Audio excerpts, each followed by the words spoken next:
एक बार अपने किसी शिष्य के यहां से प्रसादी पा करके दक्षिणा लेकर के और जा रहे थे, तो कुछ लुटेरे रास्ते में मिल गए।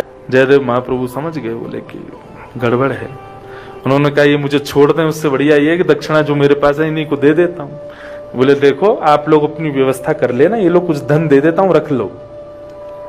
उनको जैसे धन मिला उन्होंने कहा अब इससे क्या कहें, इनको जाने दो। जैसे ही वो जाने लगे तो एक बोला, बोले कहीं आगे जाकर के राजा से शिकायत कर दी और राजा के सैनिकों ने हमको पकड़ लिया तो इसने हमारा मुंह देख लिया है।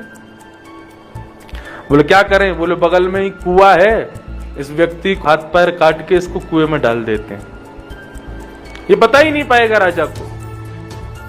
और वे चारों दौड़ करके गए और जाकर के जयदेव महाप्रभु उनके हाथ पैर काट दिए और उनके बचे हुए देह को कुएं में फेंक दिया। लेकिन वो तो वहां बैठे बैठे भी श्री जगन्नाथ प्रभु का स्मरण कर रहे हैं, अपने नाथ का अपनी नाथ को याद कर रहे हैं। वे तो वहां से चले गए, लेकिन तभी उस नगर का राजा किसी कार्य से लौट रहा था वापस अपनी सेना के साथ। कुएं में से आ रही मधुर स्वर को सुनकर के राजा बोले कोई शायद यहां पर पीड़ा में है। झांक करके देखा तो सैनिक उतरे नीचे, वहां से ऊपर लेकर के आए जयदेव महाप्रभु को। वो राजा गीत गोविंद का पाठ करता था, लेकिन वो ये नहीं जानता था कि ये जो व्यक्ति हैं ये जयदेव महाप्रभु। गीत गोविंद पढ़ता था। उन्होंने कहा अरे ब्राह्मण देवता ये किसने किया आपके साथ? बोले अब पता नहीं, कोई मनचले व्यक्ति थे, कर दिया, छोड़ो राजन। बोले नहीं आप एक काम कीजिए, चलिए हमारे राज्य में ही आज से आप रहेंगे, आपकी सेवा होगी वहां। और जयदेव महाप्रभु राजा के यहाँ रह करके राजा को सत पथ दिखाते थे, तुमको क्या करना चाहिए, कैसे करना चाहिए। राजा बड़ा प्रसन्न, बोले मुझे गुरुजी मिल गए। एक दिन जयदेव महाप्रभु ने आज्ञा की, बोले कि राजन हम चाहते हैं कि तुम नित्य सुबह के कुछ घंटे निकाल करके ब्राह्मणों को दान दिया करो, मुंह मांगा दान। उससे तुम्हारे राज्य की समृद्धि होगी, तुम्हारा दान धन पवित्र होगा, सब मंगल होगा। राजा ने कहा जो आज्ञा।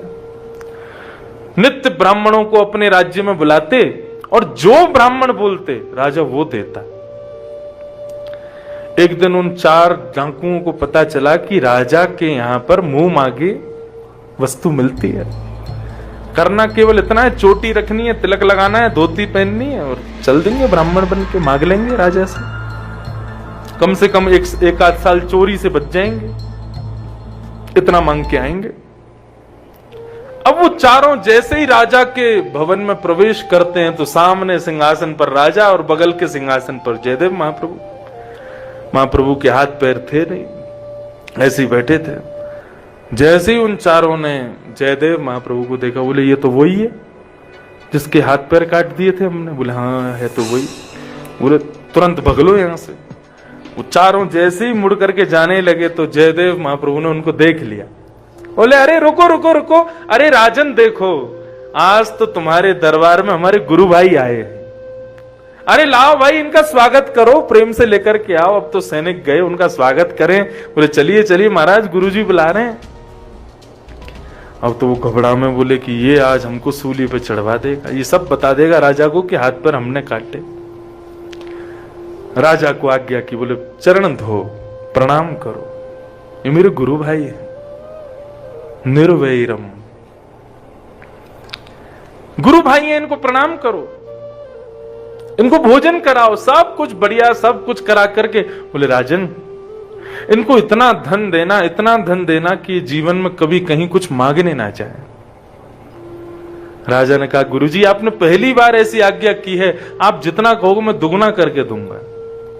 और महाराज सोने के सब सामग्री और इतना सामान राजा ने बंधवा करके बोले महाराज ये सब आपका।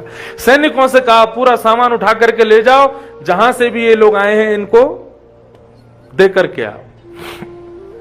जयदेव महाप्रभु बोले ठीक है भाई लोग, हमारे गुरु भाई सब लोग आते रहना समय मिले तो। बोले ठीक है। वे चारों वहां से जाने लगे, मनी मन विचार करने लगे। बोले इसने क्या किया, ये तो बिल्कुल उल्टा ही हो गया सब कुछ। सैनिक लोग महात्माओं से, उन डाकुओं से पूछा, बोले महाराज एक बात बताओ, आप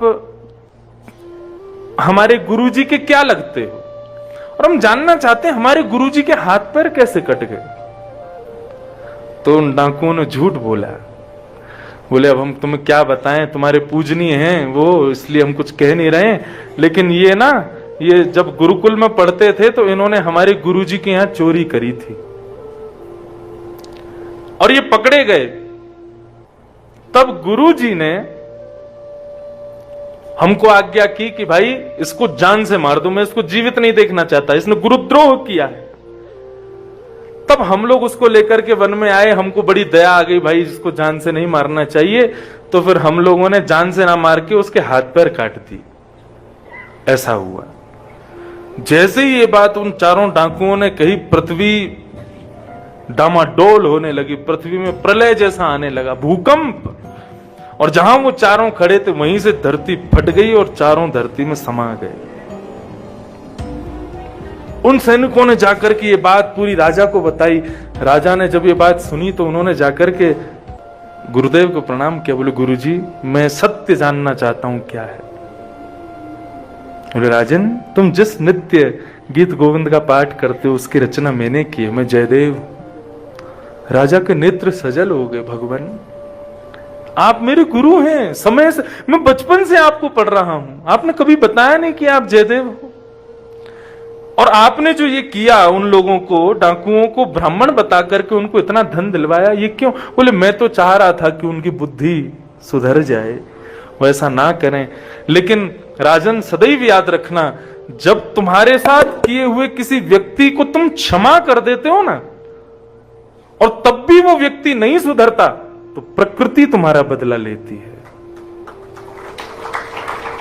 मैंने क्षमा किया और मैंने और उपकार किया कि वो सुधरे, लेकिन फिर भी नहीं सुधरे ना, तो प्रकृति ने मेरा बदला लिया। और इतना कहते ही जयदेव महाप्रभु की दोनों भुजाएं और दोनों चरण प्रकट हो गए। ये साधारण थोड़ी है, हरि अवतार है, ठाकुर जी के परम प्रिय हैं जयदेव महाप्रभु।